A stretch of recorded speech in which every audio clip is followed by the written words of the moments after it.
Postfix evaluation. We'll see a simple expression 4, 5, 6 and multiplication and plus.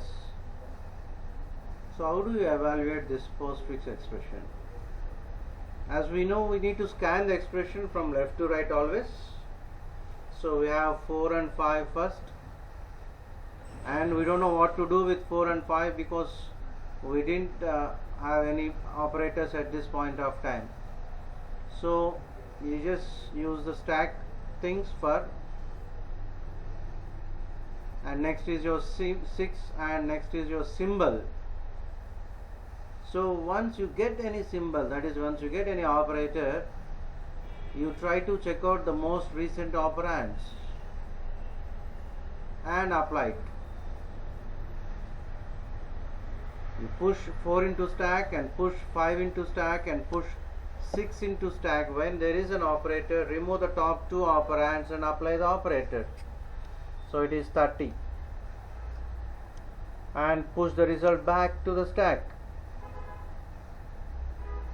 And check out, we have symbol plus now, and again pop the top 2 and apply.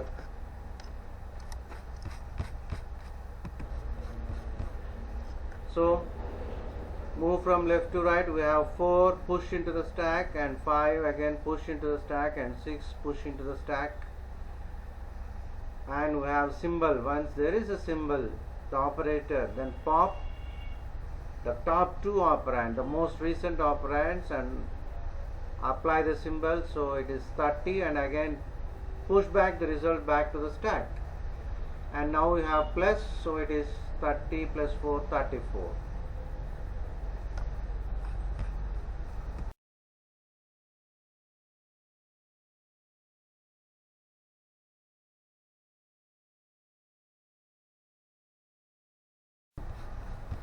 We'll see another example, a little bit complex expression.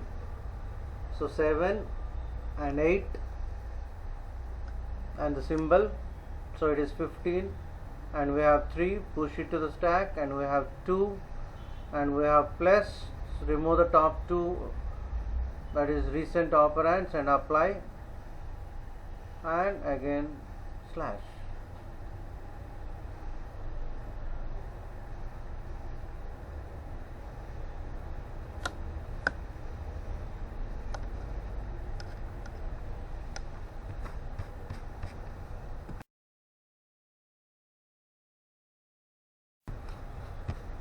So let's see the algorithm.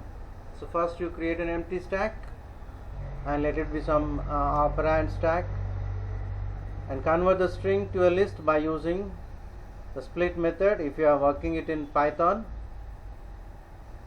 and you scan the things from left to right. If it is an operand, convert it in from a string to an integer and push into the stack.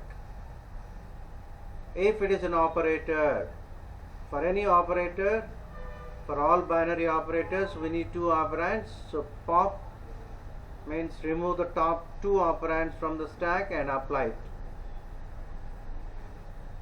and push back the result back to the stack, and you just continue the things till you find, means the entire expression is scanned. So here we have terms like split, string, token, and etc. if you are implementing using Python. So otherwise you can skip the terms and you can write a normal algorithm.